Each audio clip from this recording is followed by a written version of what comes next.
ஆஸ்ட்ரோகிளிட்ஸ் ஆன்மீக அன்பர்களுக்கு என்னுடைய அன்பான ஆசீர்வாதத்தை தெரிவித்துக் கொள்கின்றேன்.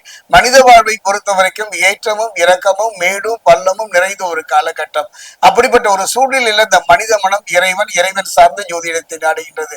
ஆஸ்ட்ரோகிளிட்ஸை பொறுத்த வரைக்கும் நீண்ட காலம் உள்ள குரு பயிற்சி, சனி பயிற்சி, ராகு கேது பயிற்சி உங்க நலன் பொருட்டு பேசி வந்தாலும் கூட இடையிலே ஒரு அற்புதமான ஒரு பயிற்சி தான்.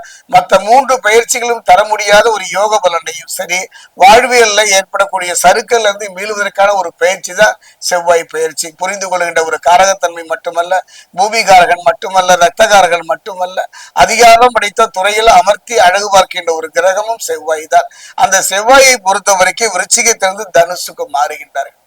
இந்த விருச்சிகத்திலிருந்து தனுசுக்கு மாறுகின்ற செவ்வாய், அவர் மாறுகின்ற அந்த தனுசை பொறுத்த வரைக்கும் குரு பகவானை பொறுத்த வரைக்கும் மிதுனத்திலிருந்து கடகம் வந்து திரும்பவும் அதிசாரத்தின் மூலமாக திரும்பவுமே அவரு பாத்தீங்கன்னா மிதுனம் போயிட்டார். அந்த மிதுனத்தில் இருந்து அவர் தன்னுடைய 7ஆம் பார்வையாக தனுசை பார்க்கின்றார் என்பதை விட செவ்வாயை பார்க்கின்றார். அந்த வகையில ரிஷபத்துக்கு எவ்வாறு இருக்கும் என்பதை இப்ப நம்ம பார்க்க போறோம்.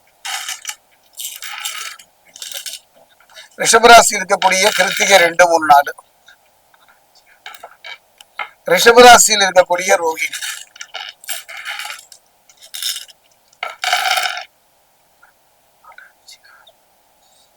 ரிஷபராசியில் இருக்கக்கூடிய மிருகசீரிஷம் 1, 2.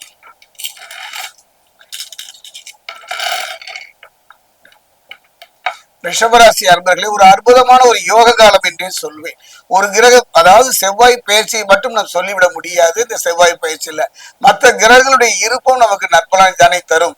அந்த வகையில தொழில் சாரத்திலே சந்தித்த சனி வக்ரம் நீங்கி இருப்பதனால தடைகள் விலகி முன்னேற்றம் ஏற்படும். காரணம், சனி பகவானும் இதுவரை எந்த விதமான நற்பலனை உங்களுக்கு தரல, குடும்பத்துல தொழில. அப்படிப்பட்ட சனி பகவானை பொறுத்தவரை தொழில் ஸ்தானத்துல சஞ்சரித்த தனி, அதுல ஏற்பட சிக்கல்களையும் பிரச்சனையும் சந்தித்த சனி பகவான் அதில் இருந்து மீண்டும் அந்த பிரச்சனை சிக்கலின்றி தொழிலை நல்ல முறையில் நடத்துவதற்கும், தொழில் நடத்துவதற்கான பொருளாதார முன்னேற்றத்தையும், தொழில் நடத்துவதற்கான பக்க பலத்தையும் உருவாக்கி தருகின்றார். அந்த வகையில சனி வக்ரம் நீங்கி இருப்பதனால தடைகளை விலகி முன்னேற்றம் ஏற்படுவதற்கான ஒரு அற்புதமான காலகட்டம். அது மட்டும் கிடையாதுங்க.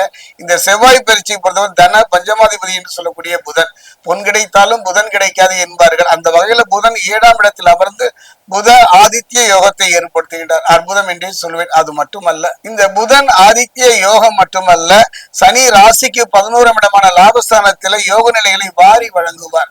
குறிப்பா பாத்தீங்கன்னா ராசிக்கு 10ஆம் வீட்டில யோககாரகம் ராகு மட்டும் சும்மா, அவரும் இந்த செவ்வாய் பயிற்சியில நல்ல யோக பலனைத்தான் தருகின்றார். ராசிக்கு 10ஆம் வீட்டில் ராகு பணவரவுகள் உண்டாக்குவார். குறிப்பா சொல்ல போனா கணவன் மனைவி ஒற்றுமை மேம்படும். அவப்பெயர்கள் உண்டாவதற்கான சூழ்நிலை இருந்தாலும் கூட அதீத ஆசையின் காரணமாக, அதீத ஒரு எண்ணத்தின் காரணமாக தவறான தொடர்புகள் ஏற்படக்கூடிய ஒரு சூழல் இருப்பதனால கவனமாக இருக்குமாறு பார்த்துக் கொள்ளுங்கள். அதே நேரம் பார்த்தீங்கன்னா கணவன் மனைவி ஒற்றுமை ஏற்படுவதற்கு ஒரு நல்ல சந்தர்ப்பத்தை செவ்வாய் அமைத்து தருவார். அவப்பெயர் உண்டாலும் கூட அதனை சூரியன் பார்த்துக் கொள்வார். ஆத்மகாரகன், பிதுர்காரகன் என்று சூரியன் கொஞ்சம் கவனமா இருங்க. காரணம், மனிதனுடைய வாழ்க்கையில பொன்னும் பொருளும் பட்டமும் பதவி இருந்து விட்டால் மட்டும் போராது. அந்த அவப்பெயர் என்பது வருவதற்கான ஒரு சூழ்நிலை இருப்பதனால கொஞ்சம் கவனமா இருங்க. காரணம், அதுதான் செவ்வாய் ஒருவனால் மட்டுமே இந்த நிலையை நமக்கு விளக்கி சொல்ல முடியும். அதே நேரம் பார்த்தீங்கன்னா சூரியனும் பலவீனமாக இருக்கின்றார். யாரு பலமா இருக்கணும், 2 பேரும் பலமா இருக்கணும். அதுல ஒருவன் தான் செவ்வாய். கவலையே பட வேண்டாம், பலமாகத்தான் இருக்கின்றார். ஆதித்யன் என்று சொல்லக்கூடிய சூரியன் பலகீனமாக இருப்பதனால கொஞ்சம் கவனமா இருங்க. காரணம், அரசு துறையில் வேலை செய்பவர்களுக்கும் பொதுத்துறையில் இருப்பதற்கும் நான் சொன்னேன் அல்லவா, சில அவப்பெயர்களும் சில கெடுபலனும் வர இருப்பதனால கொஞ்சம் கவனமா இருங்க, நிதானமா இருங்க, பொறுமையா இருங்க. அதே நேரத்தில் பாத்தீங்கன்னா ராசிநாதன் சுக்கிரன் 7ல ராசியை பார்க்கின்ற இந்த ராசிநாதன் கடத்திர சுக்கிரனை பொறுத்த வரைக்கும் 7 ராசியை பார்க்கின்ற ஒரு நிலை. 4ல் கேது. உடல்நிலையில சில பாதிப்புகள் வந்தாலும் கூட கவலைப்பட வேண்டாம். வந்த பாதிப்புகள் கண்ணுக்கு தெரியாமலே மறைந்து விடும். அதே நேரம் இம்மாதம் செவ்வாய் 7 மற்றும் 8ஆம் வீட்டில் பலப்பீனப்படுகின்றார். இந்த 7, 8ஆம் வீட்டுல செவ்வாயும் பலவீனப்படுகின்ற காரணத்தினால கொஞ்சம் முன்கோபம் வரத்தான் செய்யும். அந்த முன்கோபம் இல்லாமல் பார்த்துக் கொள்ளுங்கள். குடும்பத்தில் ஒரு முன்கோபம் வந்தால் அது இல்லறத்தை பாதிக்கும்.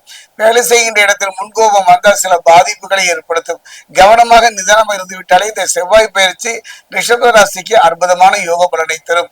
செவ்வாய் பலமிழந்து இருப்பதனாலும் சூரியன் பலமிழந்து இருப்பதனாலும் ஒரு முறை திருத்தணி சென்று திருத்தணி முருகனை வழிபடுவது அற்புத யோக பலனை தரும். திருத்தணி அருகே இருக்கக்கூடிய பாதசனீஸ்வரர் ஆலயம் சென்று சனி பகவானுக்கு தேங்காயை உடைத்து அந்த நீரை அகற்றி அதில் நல்லெண்ணெய் நிரப்பி வழிபடுவது அற்புதமான யோக பலனை தரும்.